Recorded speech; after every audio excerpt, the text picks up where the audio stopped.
जी अस्सलाम वालेकुम नाज़रीन, बड़ी धमाकेदार खबर है। सुप्रीम कोर्ट के अंदर झक्खड़ चल रहे हैं। पहले जो है झक्खड़ बहा कर ले गया जनाब मुज़ाहिर अकबर नकवी को। आज एक और ब्रेकिंग न्यूज़ आई। पनामा के मॉनिटरिंग जज एजाजुल एहसन ने इस्तीफ़ा दे दिया। उनका अखलाकी तौर पर अब कंटिन्यू करने का बनता भी नहीं था, क्योंकि उन्होंने परसों एक लेटर लिखा था अपना मुज़ाहिर अकबर नकवी की हमायत में कि उनको जो है ड्यू कोर्स का प्रोसेस दिया जाए, जबकि मुज़ाहिर अकबर नकवी ने खुद ही रिज़ाइन कर दिया। उसके बाद उनका वहाँ रहना मुनासिब भी नहीं था। मैं समझता हूँ सबसे बड़ा ये अखलाकी दबाव था। इसके साथ साथ उनके खिलाफ एक बहुत बड़े रेफरेंस की तैयारी भी हो रही थी।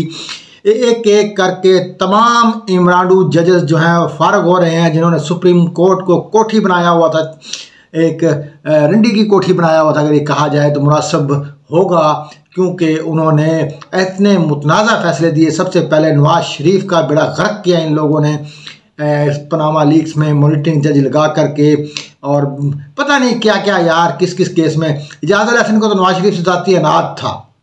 कहा जाता है वो मॉडल टाउन के रिहायशी हैं और शुरू से ही जो है वो नवाज शरीफ का आना जाना उन्हें पसंद ही नहीं था।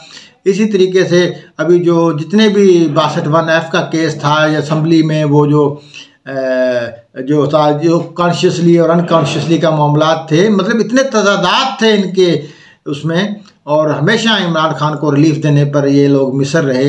अब एक एक करके अल्हम्दुलिल्लाह जा रहे हैं। पाकिस्तान की तारीख में जो है सुप्रीम कोर्ट के अंदर पहली दफ़ा ऐसे जजेस की सफाई हो रही है। एक जज मुनीब अख्तर जो रह गए हैं, अनकरीब इंशाल्लाह वो भी चले जाएंगे और पाकिस्तान की सुप्रीम कोर्ट बिल्कुल ऐसे इमरानडू जजेस से फारग हो जाएगी।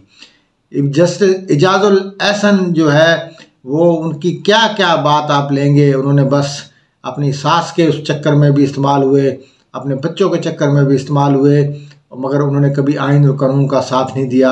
और जस्टिस काजी फायद ईसा का जो रेफरेंस था उसमें भी एक बड़ा घिनौना किरदार अदा किया। आज भी वो जो कहते हैं कि जो जस्टिस बंदियाल थे उनको सबसे ज़्यादा मिस गाइड जो किया जस्टिस एजाजुल एहसन ने और जस्टिस मुनीब ने किया। सबसे बड़ा किरदार जस्टिस एजाजुल एहसन का था। अब एजाजुल एहसन जो कि आने वाले दिनों में सुप्रीम कोर्ट के चीफ जस्टिस बनना था, अब उनके जाने से ये होगा कि मंसूर अली शाह जो है चीफ जस्टिस बनेंगे और तकरीबन 3 साल वो जो है 3 साल 1 माह चीफ जस्टिस रहेंगे। मंसूर अली शाह बड़े दबंग किस्म के चीफ जस्टिस हैं। आपको याद होगा उन्होंने लाहौर हाई कोर्ट के जब चीफ जस्टिस थे तो उन्होंने अपने सासे डिक्लेयर कर दिए थे, वेबसाइट पर डाल दिए थे। काजी फायद ईसा के बाद वो दूसरे जज जिन्होंने अपने सासे डिक्लेयर किए और बिल्कुल आईनी बात करते हैं, कानून से अलग कोई बात नहीं करते।